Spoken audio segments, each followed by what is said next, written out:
تو اس ہفتے اے آئی کی دنیا میں کچھ بہت ہی عجیب ہو رہا ہے۔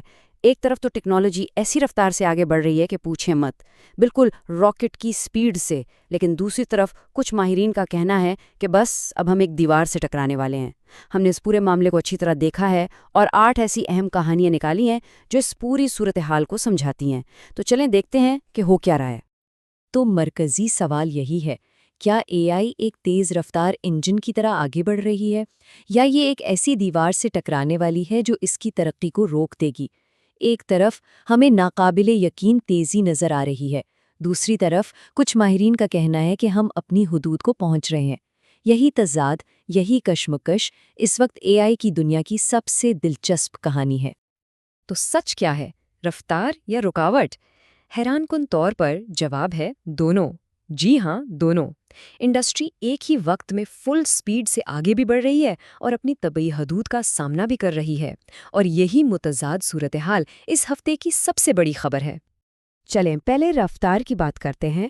اس وقت اے آئی انڈسٹری میں جو شدید مقابلہ چل رہا ہے نا، اس کی وجہ سے ترقی کی رفتار حیران کن حد تک تیز ہو گئی ہے، بالکل ایک پریشر کوکر کی طرح۔ اس کی سب سے بڑی مثال ہے اوپن اے آئی۔ دیکھیں ہوا کیا، جیسے ہی گوگل نے اپنے جیمنائی 3 ماڈل کا اعلان کیا، اوپن اے آئی کے دفتر میں جیسے الارم بج گیا۔ انہوں نے فوراً ایک اندرونی کوڈ ریڈ جاری کر دیا۔ اب کوڈ ریڈ کا مطلب ہوتا ہے کہ بھائی سب کام چھوڑو اور اس چیز پہ لگ جاؤ، اور نتیجہ یہ کہ جی پی ٹی 5.2 کو جلد سے جلد ریلیز کرنے کے لیے انہوں نے اپنی ساری ٹائم لائنز آگے کر دیں۔ مطلب جو کام پہلے مہینوں میں ہوتا تھا اب وہ ہفتوں میں ہو رہا ہے۔ اتنی تیزی!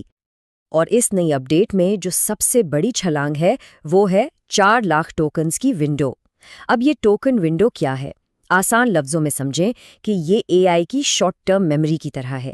جتنی بڑی ونڈو اتنا زیادہ مواد وہ ایک وقت میں یاد رکھ سکتا ہے۔ اس کا مطلب ہے کہ ماڈل اب بہت بڑے اور پیچیدہ کاموں کو آرام سے سنبھال سکتا ہے۔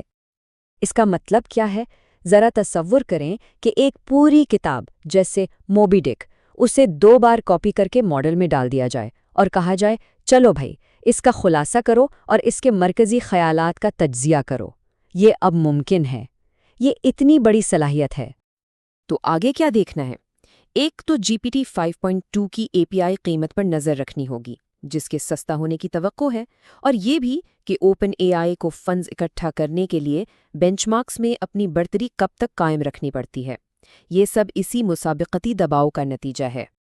لیکن یہ تیز رفتار دوڑ صرف کمپنیوں کے درمیان نہیں ہے۔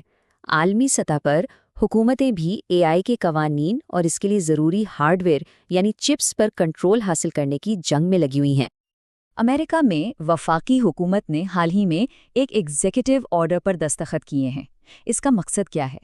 مقصد یہ ہے کہ ریاستوں کی سطح پر جو الگ الگ اے آئی قوانین بن رہے ہیں انہیں روکا جائے اور پورے ملک کے لیے ایک ہی نرم پالیسی ہو۔ یہاں تضاد بالکل صاف ہے۔ وفاقی حکومت ایک متحدہ فریم ورک چاہتی ہے تاکہ امریکی کمپنیاں چین سے مقابلہ کر سکیں، جبکہ ریاستیں اپنے اپنے قوانین بنا رہی ہیں۔ اس سے ایک پیچیدہ پیچ ورک بننے کا خطرہ ہے جو کمپنیوں کے لیے بہت سی مشکلات پیدا کر سکتا ہے۔ اور یہ جنگ صرف قوانین تک محدود نہیں ہے، ہارڈ ویئر کی دوڑ بھی پوری تیزی سے جاری ہے۔ رپورٹس کے مطابق امریکی پابندیوں کے باوجود چین کی اے آئی کمپنی ڈیپ سیک جدید ترین انویڈیا چپس استعمال کر رہی ہے۔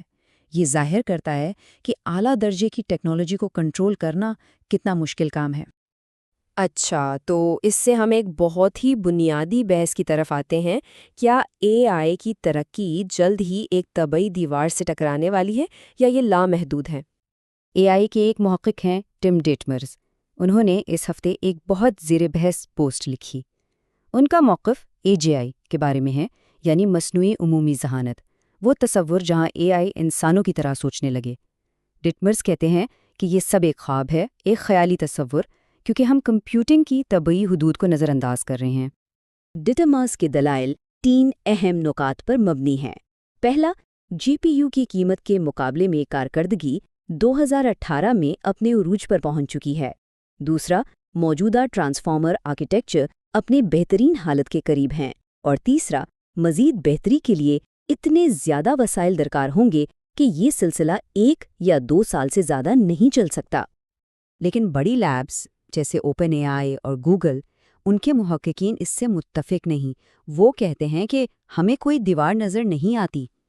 ان کا فوکس اس بات پر ہے کہ سرمایہ اور توجہ لگا کر نئی کامیابیاں کیسے حاصل کی جائیں، اور وہ صرف کہہ نہیں رہے بلکہ مسلسل سکیلنگ کی کامیابیاں پیش بھی کر رہے ہیں۔ زمین پر موجود طبعی حدود سے نمٹنے کے لیے کچھ انتہائی انقلابی خیالات بھی سامنے آ رہے ہیں، جیسے کہ ڈیٹا سینٹرز کو خلا میں بھیج دیا جائے تاکہ کولنگ کا مسئلہ حل ہو، اور لیزر کے ذریعے ڈیٹا زمین پر بھیجا جائے۔ یہ ظاہر کرتا ہے کہ انڈسٹری سکیلنگ جاری رکھنے کے لیے کس حد تک جانے کو تیار ہے۔ تو یہ تو ہوئی نظریاتی بحث، لیکن حقیقی دنیا میں کیا ہو رہا ہے؟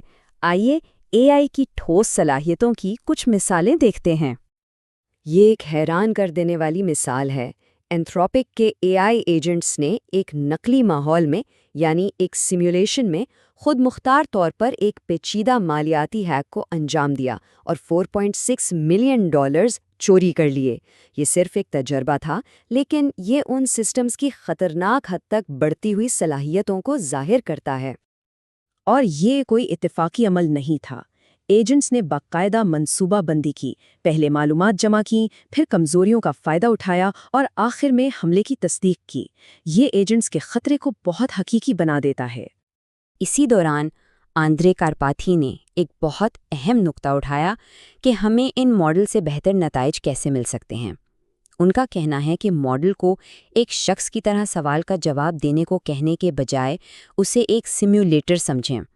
اس سے کہیں کہ وہ ایک ماہر محقق یا ایک کمپنی کے سی ٹی او کا کردار ادا کرے۔ اس طرح کہیں زیادہ گہرے اور مفید جوابات ملیں گے۔ اور آخر میں، کیا اے آئی اپنی حدود تک پہنچ چکا ہے والی بحث کا ایک ٹھوس جواب حقیقی دنیا سے آ رہا ہے۔ ذرا فگر اے آئی کے ہیومنائڈ روبوٹس کی ترقی کو دیکھیں۔ صرف 18 مہینوں میں یہ روبوٹس لیب کے ڈیمو سے نکل کر فیکٹریوں میں حقیقی کام کرنے کے قابل ہو گئے ہیں۔ یہ رفتار ناقابل یقین ہے۔ تو خلاصہ یہ ہے کہ اے آئی ایک ہی وقت میں تیز بھی ہو رہی ہے اور اپنی حدود کا سامنا بھی کر رہی ہے۔ لیکن جیسا کہ ہم نے دیکھا، روبوٹس اور ایجنٹس اسکرین سے نکل کر حقیقی دنیا میں آ رہے ہیں۔ تو سوال یہ نہیں کہ کیا کوئی دیوار ہے، بلکہ یہ ہے کہ جب ایک دیوار گرتی ہے تو اگلی کون سی ہوتی ہے۔